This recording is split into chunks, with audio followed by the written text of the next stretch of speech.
Le Grand Matin Sud Radio, la vérité en face, Jean-François Akili.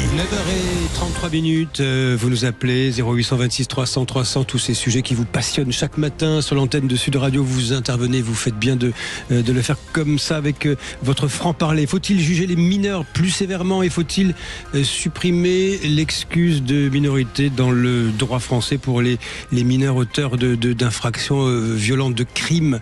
Deux invités ce matin pour en débattre. Bonjour Maître Dylan Slama. Bonjour. Vous êtes avocat pénaliste au barreau de Paris et bonjour à vous Jordan Guiton. Bonjour. Bonjour, député Rassemblement National de l'Aube, vice-président du groupe RN à l'Assemblée nationale. Alors il y a ce cas spectaculaire, je le cite, un adolescent qui a 15 ans aujourd'hui qui comparait devant le tribunal pour enfants de Paris pour ce meurtre du chauffeur de VTC à Marseille. Autre affaire retentissante d'ailleurs, un mineur qui a été interpellé après l'enlèvement lié aux crypto-monnaies d'une magistrate et de sa mère en Isère. Plus généralement, les violences chez les ados ne cessent de monter en intensité. Maître Dylan Slama, c'est vrai que cette excuse de minorité est plus que jamais en débat aujourd'hui. Est-ce que, alors vous savez, il y a l'ordonnance de 1945, il y a eu quelques toilettages depuis. Est-ce qu'il faut tourner la page aujourd'hui et regarder les choses en face différemment? Alors d'abord, je suis pas d'accord avec les termes du débat. La délinquance des mineurs n'est pas en pleine explosion du tout. Elle monte en intensité. Alors déjà, on peut affiner effectivement, mais déjà il faut préciser qu'elle baisse. La délinquance des mineurs baisse, que ce soit en proportion ou en termes absolus. En proportion, il y a une vingtaine d'années, 22% des actes délictuels qui étaient commis l'étaient par des mineurs. Aujourd'hui, on est à 12%. J'ai précisé. Donc les mineurs ne concernent plus que 12% de la délinquance, alors qu'avant c'était 20%. En intensité, c'est pour ça que je me suis permis de faire la précision. Non, mais j'entends votre précision, mais je fais aussi la mienne, qui est de considérer que la délinquance des mineurs baisse et qu'il y a moins de mineurs impliqués aujourd'hui qu'il y en avait il y a encore 10 ans. Aujourd'hui, on a 120 000 mineurs qui sont appréhendés tous les ans. Il y a 10 ans, 20 ans, on était à 200 000. Donc c'est quasiment divisé par deux, la délinquance des mineurs. Maintenant, je suis d'accord avec vous, elle change, la délinquance des mineurs. Et effectivement, vous parlez de VTC, vous parlez de cybercriminalité ou de Bitcoin ou de choses de cet ordre-là. Bien évidemment que ce sont des choses nouvelles. Bien évidemment que ce sont des choses nouvelles qui ne pouvaient pas exister il y a 20 ans. Mais le principe du droit, c'est qu'il doit être constant et qu'il est suffisant à appréhender toutes ces différentes réalités, même quand elles évoluent. On ne va pas créer une nouvelle loi chaque fois qu'il y a un nouvel outil technologique. Une loi qui existe. Jordan Guiton, répondait à Maître Dylan Slama là-dessus. Justement, j'ai regardé hier soir en préparant cette émission, bien sûr, les chiffres du ministère de la Justice et qui sont assez intéressants. Depuis 2017, les homicides et violences graves, donc des adolescents, ont doublé, les violences sexuelles ont doublé. La vérité, c'est que le type de délit et d'actes graves dans notre société, il évolue d'année en année et on voit bien que les mineurs, de plus en plus, ont des comportements et ont des crimes qui historiquement sont des crimes qui sont faits par des adultes et donc on doit adapter aujourd'hui, je pense, le code pénal et la loi aux actes qui peuvent être donnés par des mineurs. Pourquoi un mineur de 17 ans qui tue une personne, qui agresse une personne aurait une excuse de minorité alors qu'un mineur qui a quelques mois de plus, 18 ans et quelques mois, ne l'aurait pas? Je pense que ça, les Françaises et les Français l'entendent et qu'il est important de faire adopter un texte de loi qui évolue, la loi qui date de 1945 qui n'est plus du tout adaptée à la période d'aujourd'hui. Lorsqu'on voit les chiffres de récidive aussi dans le taux des mineurs, aujourd'hui 39% des mineurs dans les 2 ans récidivent, qui ont déjà commis un délit ou un crime, donc c'est quand même compliqué. Je pense que la loi doit évoluer. Maître Dylan Slama, l'excuse de minorité pour nos auditeurs, pour bien comprendre de quoi il s'agit, peut-être une définition assez simple. L'excuse de minorité revient à dire que la peine envisagée peut être divisée par deux pour un mineur lorsque l'excuse de minorité est retenue. Maintenant, il y a un point avec lequel je suis d'accord avec vous, c'est que ce sont les Françaises et les Français qui doivent trancher. Ça tombe bien. Ils sont largement d'accord avec nous. Ça tombe bien. Il se trouve que la justice se rend au nom du peuple français et vous prenez le cas d'un assassinat ou d'un meurtre qui serait commis par un mineur. Ça tombe bien. Lorsque ça arrive, il est jugé par une cour d'assises composée avec des jurés populaires, c'est-à-dire des citoyens tirés au sort. Donc juste une dernière... Pardon, allez-y, une dernière précision pour terminer là-dessus, parce que c'est important. Ce sont donc les Français directement, et non pas des magistrats gauchisés, rouges, etc. qui décident, ce sont les citoyens tirés au sort qui décident. Et ces citoyens tirés au sort, et j'insiste là-dessus et je termine après, ils ont la possibilité de revenir sur l'excuse de minorité au cas par cas. Ça veut dire que lorsqu'il y a un procès, ils ont la possibilité d'écarter, aujourd'hui à droit constant, ils ont la possibilité d'écarter cette excuse de minorité. Encore une fois, non pas les magistrats, mais les citoyens, les Français. Juste pour comprendre ce qui se passe dans cette société, je vous pose la question à tous les deux. Je vais commencer par vous, Jordan Guiton, et puis vous également, Maître Dylan Slama. Un gosse de 14 ans, mandaté par un voyou qui est en prison, de la DZ Mafia, qui lui demande d'aller assassiner je ne sais qui dans un quartier marseillais, qui monte dans un VTC. Le chauffeur n'y est pour rien, il n'a rien à voir avec tout ça, il se prend une balle dans la tête. Jordan Guiton, vous considérez que c'est un mineur, qu'il mérite un traitement à part, ou ces codes aujourd'hui sont ceux des adultes? C'est tout le débat aujourd'hui sur lequel on discute. Et moi, je pense que nous devons faire évoluer, évidemment, la législation. On ne peut pas considérer... La question, c'est est-ce que la société a changé? Un mineur qui a 14 ans, bien évidemment. Aujourd'hui, on est dans un pays où il y a une agression gratuite toutes les 44 secondes, je crois, dans les chiffres officiels du ministère de l'Intérieur. On vit dans un pays où des mineurs peuvent tuer des adultes, agresser des adultes, violenter sexuellement des adultes. Donc on ne peut plus traiter des mineurs avec des lois qui datent de 1945, d'il y a 80 ans, d'un autre siècle et d'un autre temps, sur des lois et sur des faits qui sont aujourd'hui bien plus graves. Aujourd'hui, il y a eu énormément de sujets sur l'utilisation des réseaux sociaux pour les adolescents, l'utilisation aussi des jeux vidéo. On voit bien qu'il y a une montée des violences de la part des adolescents, et donc il n'est plus question de traiter un adolescent comme un mineur, alors même que parfois il se comporte comme un adulte dans la société. Je pense qu'il y avait des dizaines d'années, il y avait plutôt des petits actes crapuleux dans la ruralité, dans les villes, de casse, de dégradation de matériel public. Aujourd'hui, on touche à l'intégrité physique des personnes. On voit des meurtres. Moi, je suis député de l'Aube, à quelques kilomètres de ma circonscription en Haute-Marne. L'année dernière, un professeur s'est fait tuer à l'entrée d'un collège. Enfin, c'est dans quel monde on vit, dans un petit département rural comme la Haute-Marne. Et ce mineur-là, vous n'allez pas me dire qu'on va le juger comme un mineur avec une excuse de minorité. Ce n'est plus du tout adapté, et les Françaises et les Français ne l'entendent plus. Et heureusement, ils sont d'accord à plus de 80% pour faire évoluer cette loi et pour supprimer cette excuse de minorité, qui n'empêchera pas le juge de personnaliser la peine, qu'on soit bien d'accord sur le fond de l'affaire. Mais je pense qu'il faut supprimer cette excuse de minorité qui n'est plus du tout adaptée dans le temps dans lequel nous vivons. Maître Dylan Slama mène une question et qui répond à ce que dit Jordan Guitton à l'instant. Pour vous, la société n'a pas changé? Enfin, quelque chose. L'ensauvagement, vous savez, ce mot est contesté, j'entends bien, mais alors, elle a changé la société. Souvenez-vous, Jean-Pierre Chevènement, les sauvageons. Bien sûr, voilà. Décivilisation, sauvagement, on peut utiliser tout le vocabulaire qu'on veut.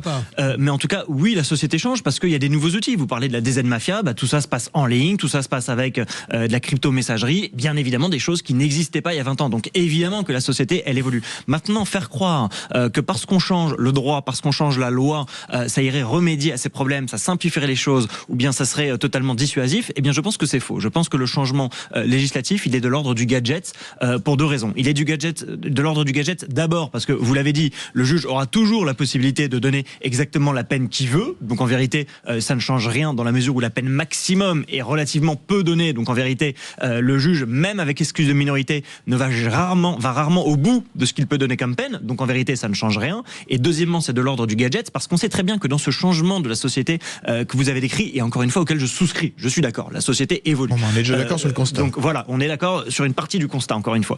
Donc je suis d'accord là-dessus, mais faire croire que c'est le droit qui va permettre de remédier à ce changement, le droit est très impuissant finalement, et les causes sont tellement multifactorielles dans ce changement de société. Je parlais des nouvelles technologies, mais pas seulement, les réseaux sociaux, que faire croire que c'est le droit et le changement du droit qui permettra de changer ça, encore une fois, c'est regarder ça par le petit bout de la lorgnette, parce qu'on sait très bien que les mineurs ne regardent pas le code pénal ou le code de procédure pénale avant de commettre une infraction. Moi, je pense qu'on peut dissuader les parents, on peut dissuader les mineurs d'avoir des... Et nous, on est au Rassemblement national favorable à ce que ce soit pas l'âge qui soit jugé, mais l'acte. L'acte. Que vous ayez 14 ans, 17 ans, 24 ans, 27 ans, ça ne change rien. C'est l'acte qui doit être jugé. Lorsque vous touchez à l'intégrité physique d'une personne, vous devez aller en prison. Quoi qu'il arrive, vous devez aller dans un centre éducatif fermé pour les mineurs. Nous, au Rassemblement national, on souhaite en mettre un par département. Et je pense que toutes ces mesures sont des mesures de bon sens qui doivent faire qu'on retrouve en fait un code pénal qui est ferme, des décisions de justice qui soient fermes. Et lorsqu'on aura des peines planchées que nous souhaitons nous aussi remettre au Rassemblement national pour obliger les juges, lorsqu'une personne touche à l'intégrité physique d'une autre personne dans la société,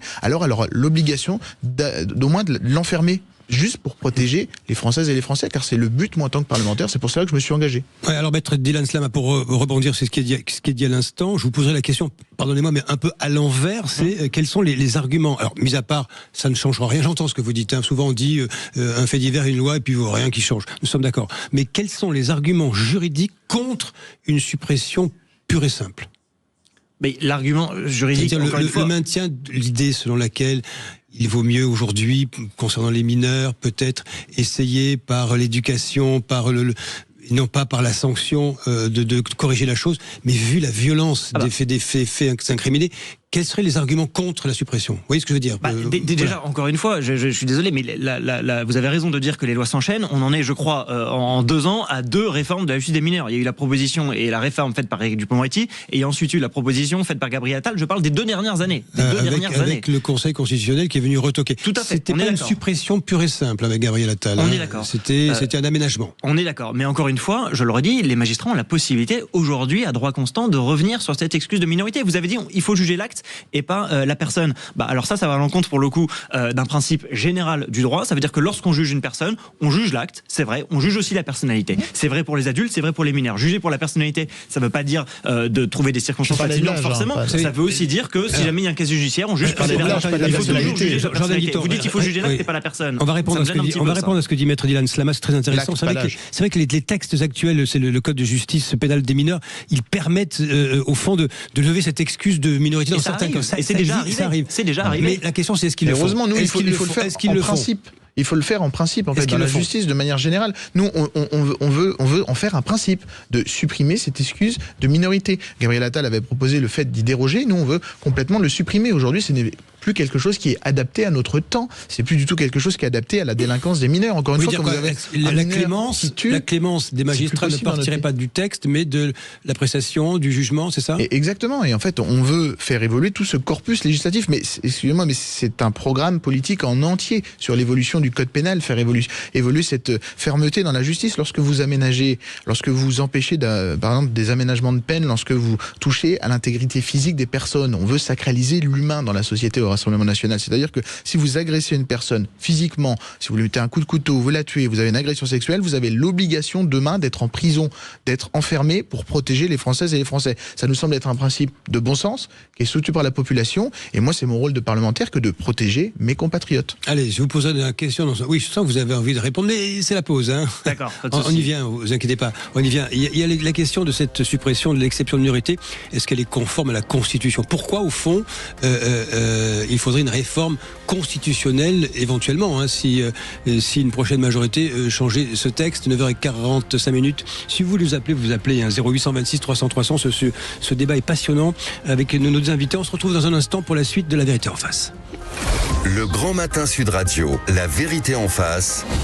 Jean-François Achili. Faut-il en finir avec cette excuse de minorité? C'est le débat ce matin dans La Vérité en face. Je ne vais pas rappeler, ce ne sont pas des faits divers, ce sont des crimes, ce sont des drames qui surviennent dans la société, qui sont largement commentés aujourd'hui. La question a été posée à l'instant sur... Alors, ce n'est pas simplement une question institutionnelle, c'est pourquoi diable faut-il changer la Constitution si l'on veut revenir sur cette excuse de minorité qui date de l'ordonnance des mineurs de février 45. Là-dessus, Maître Dylan Slama, pourquoi faut-il changer la Constitution? C'est difficile de répondre sans être trop technique, mais effectivement, la Constitution est un texte court, mais qui est largement interprété par le Conseil constitutionnel.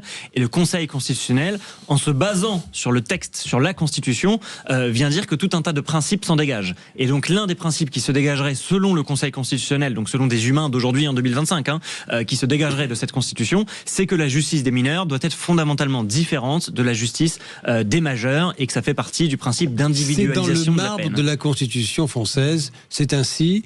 Et Jordan Guiton, si le RN arrive au pouvoir demain, ce qui est une possibilité... Je l'espère. Nous verrons bien. C'est l'année prochaine, hein. Plus très loin de ces histoires-là. Jordan Guiton, ça veut dire quoi? Ça veut dire que ça sera une des priorités du RN, ça? Non, mais évidemment, nous avons notre réforme pénale avec Marine Le Pen qui est prête à s'appliquer, notamment en commission des lois, pour changer le corpus législatif, notamment le code pénal de notre pays, et donner plus de fermeté à la justice, aussi plus de fermeté dans l'application des peines. On n'a pas beaucoup parlé de l'application des peines, mais c'est un principe quand même qui est très important, où le magistrat peut condamner, un jury populaire peut condamner très fermement un individu, mais malheureusement, dans le cadre de l'application de la peine, à la fin des fins, il a toujours une peine alternative. Donc parfois, on veut nous aussi réformer ce code pénal pour supprimer des alternatives à la peine de prison, car il faut que la prison soit une sanction obligatoire, encore une fois, quand on touche à l'intégrité physique des personnes. Ça, c'est quelque chose qui me paraît essentiel. Maintenant, sur le débat sur lequel on touche sur le Conseil constitutionnel, on le voit, le Conseil constitutionnel nous enferme dans un débat juridique. Moi, j'aimerais l'ouvrir sur un débat sociétal. Les Françaises et les Français pensent qu'il y a un problème de fermeté fermeté à l'égard de la justice de notre pays. Il pense que les mineurs doivent être jugés comme des adultes. C'est un sondage qui le dit, à plus de 84%. On sait que l'opinion vous suit, grosso modo. Évidemment, il pense même d'ailleurs il faut aussi que le Parlement vous suive les 3/5 à la majorité. C'est pour ça qu'il nous faut une majorité pour agir à l'Assemblée nationale. Donc ça, on demandera aux Françaises et aux Français, dans le cadre d'une dissolution, après la présidentielle, de nous donner une majorité. Mais je pense que cette majorité, avec le Rassemblement national, on peut même emporter quelques collègues, puisqu'on avait bien voté des textes avec le centre droit et une partie de la droite en commission des lois pour faire évoluer ce corpus législatif. Mais je pense vraiment qu'il ne faut pas s'enfermer dans un débat juridique. Il faut être très concret. Demain, un mineur doit être jugé comme un adulte quand il agit comme un adulte. Ça doit être un principe de droit. Maître Dylan Slama, là-dessus, vous avez répondu sur le Conseil constitutionnel. Bon, on va sortir de ce débat qui est quand même très, très juridique, très technique. On évoquait tout à l'heure, vous savez, c'est vous qui en parliez d'ailleurs, sur qu'est-ce qui est dissuasif au fond. Parce que qu'encourt celui qui va commettre un crime, il ne le commet pas s'il sait que la sanction sera terrible, ce sera la foudre qui va s'abattre dessus. Bien sûr que si, vous savez, aujourd'hui on sait tous que si on fume des cigarettes, on a un cancer et donc on meurt, c'est quand même, ça pourrait être assez dissuasif, et pourtant des centaines de milliers de personnes tous les matins prennent une cigarette et consomment des substances qui vont leur donner le cancer. Vous voyez que la dissuasion, elle ne fonctionne pas. Y compris pour des individus qui ne commettent pas des délits. C'est un exemple là très concret du fait que la dissuasion, y compris sur des conséquences extrêmement graves, le cancer, la mort, ça ne fonctionne pas. Donc, a fortiori pour des mineurs, avant de commettre des délits ou des crimes, ils ne vont pas ouvrir le code de procédure pénale ou le code pénal pour savoir quelle est la sanction qui s'applique. Vous parliez il y a un instant, monsieur le député, de la question d'aménagement de peine. Là, vous allez vous mettre à dos toute l'administration pénitentiaire en disant qu'il faut supprimer les aménagements de peine. Pourquoi ? Parce que si jamais il n'y a plus d'aménagement de peine, les prisons vont exploser.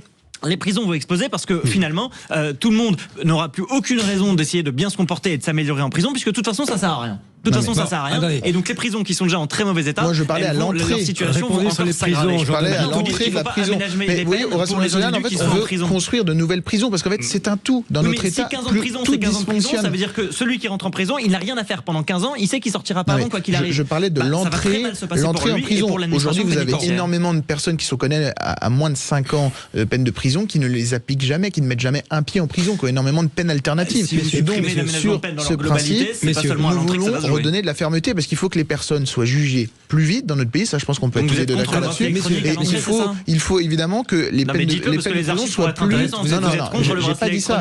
Il faut que les peines de prison soient plus efficaces à l'égard de nos concitoyens, notamment ceux qui touchent à l'intégrité physique de personnes dans notre pays. Vous parlez des concitoyens, de l'opinion publique. Nous sommes avec vous, Daniel. Bonjour Daniel. Oui, bonjour. Vous nous appelez d'Arzon, c'est en Bretagne, non? Oui, exactement, dans le Morbihan. Vous en pensez quoi de ce débat?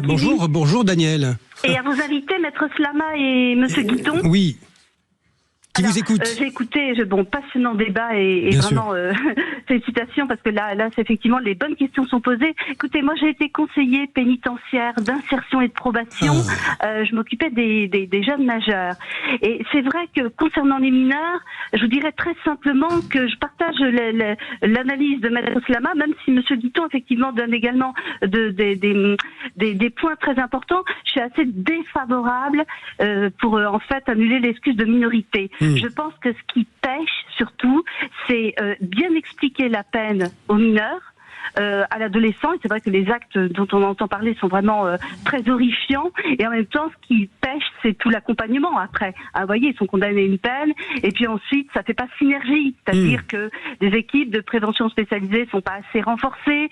Il faut beaucoup de temps pour expliquer la peine, pour les suivre et pour qu'ils respectent leurs obligations. Donc ça, c'est un premier point. Et ensuite, ce qui est bien, c'est que ce débat sur l'excuse de minorité, ça permet effectivement une prise de conscience de chacun d'entre nous. Oui, les citoyens, vous voyez, les professionnels, les familles, et qu'en fait, on a envie de dire, c'est l'affaire de tous. Le mineur dans l'espace public, eh bien, c'est aussi notre responsabilité. Merci Daniel. D'un mot rapidement, Daniel, vous trouvez, vous, que la société, allez, néologisme, s'est ensauvagée à vos yeux, vous qui êtes une professionnelle? Écoutez, j'utiliserai pas ce mot, même si je peux comprendre qu'on puisse l'utiliser. Je dirais que derrière tout ça, si l'environnement change, alors le système relationnel change dans l'espace public et dans la famille. Et que l'important, c'est de pouvoir être auprès des jeunes et que les familles soient accompagnées quand elles ont un de leurs enfants qui est en difficulté. La situation est très, très complexe. Merci à vous, Daniel, pour ce regard depuis Arzon dans le Morbihan. Merci, c'est formidable. Merci pour ce regard et en plus très, on va dire, de spécialiste. Rapidement, c'est la conclusion avec vous deux. Je commence par vous, Maître Dylan Slama, propos de sagesse. il y a peut-être quand même à un moment donné des questions qui elles sont posées, mais peut-être quelque chose à trouver. On ne peut pas rester en l'état, peut-être. Moi, j'invite, vous savez, on a une chance dans ce pays, c'est que la justice est publique. Donc j'invite tous ceux qui se posent des questions bien légitimement sur ces thèmes-là à aller dans les tribunaux, à aller dans les cours d'assises et à voir comment se rend la justice. Parce que effectivement, parfois, on voit des choses à la télé, on entend des choses à la radio, mais c'est important de voir comment se passe la justice et on va voir que elle fonctionne beaucoup mieux que ce qu'on peut penser lorsqu'on ne s'y intéresse pas de près. Donc je dis à ceux qui nous écoutent et qui se posent des questions, rentrez dans les tribunaux et les cours d'assises, voir comment se rend la justice et on verra si vous pensez toujours la même chose en sortant qu'en y rentrant. Jordan Guitton, en conclusion, rendez-vous en 2027, c'est ça, c'est le débat. Évidemment, si les Français veulent changer le code pénal, donner plus de fermeté à la justice, évidemment, ils doivent voter pour le Rassemblement national. Aujourd'hui, nous sommes les seuls à avoir un projet d'ensemble, à incarner un projet global de fermeté à l'égard et notamment qui permettrait de les protéger, car dans les propos un peu sociaux qui ont été donnés par cette dame, je l'entends, mais Daniel. En fait, on ne parle jamais des victimes. Moi, ça me pose un problème, on ne parle jamais des victimes et de la fermeté et de l'image de la peine à l'égard des victimes. Non, en l'occurrence, là, le débat, ça concernait ceux qui sont susceptibles d'être condamnés. Donc, j'imagine que Daniel aussi très sociale de la chose. Et moi, j'aimerais avoir une réponse pénale ferme, d'abord pour assurer la protection des Françaises et des Français, et avoir une réponse vis-à-vis des victimes qui subissent quand même parfois des drames dans des familles. Merci à tous les deux. Merci Jordan Guitton, député Rassemblement national de l'Aube. Et merci Maître Dylan Slama, avocat pénaliste au barreau de Paris, pour la qualité de ce débat. Et bonjour à vous, Christine Bouillot. Mettez-vous d'accord sur quoi Alors, on va parler de l'URSSAF qui réclame une petite ardoise à Uber, 1,7 milliard d'euros. En fait, il faut requalifier, dit l'URSSAF, les chauffeurs Uber en salariés fixes. Voilà de quoi remplir les caisses de l'État si on cherche des sous. Et on parlera dans les débats aussi sur ces rapports, cette mission parlementaire choc pour refaire des bébés en France. 250 euros par mois pendant 20 ans sans condition de ressources. Un prêt à taux zéro pour acheter plus grand, pour pouvoir loger le petit deuxième, le petit troisième ou le petit quatrième comme on veut. On en débattra avec tout ça. Le prix du réarmement démographique, absolument. Et c'est seulement une question d'argent. Et puis on parlera aussi de ce scandale d'État qui devient l'affaire Epstein, puisqu'on a appris qu'un diplomate français était englué dans cette affaire. Bonne émission à vous et Gilles Gansman, Christine Bouillot. À tout de suite.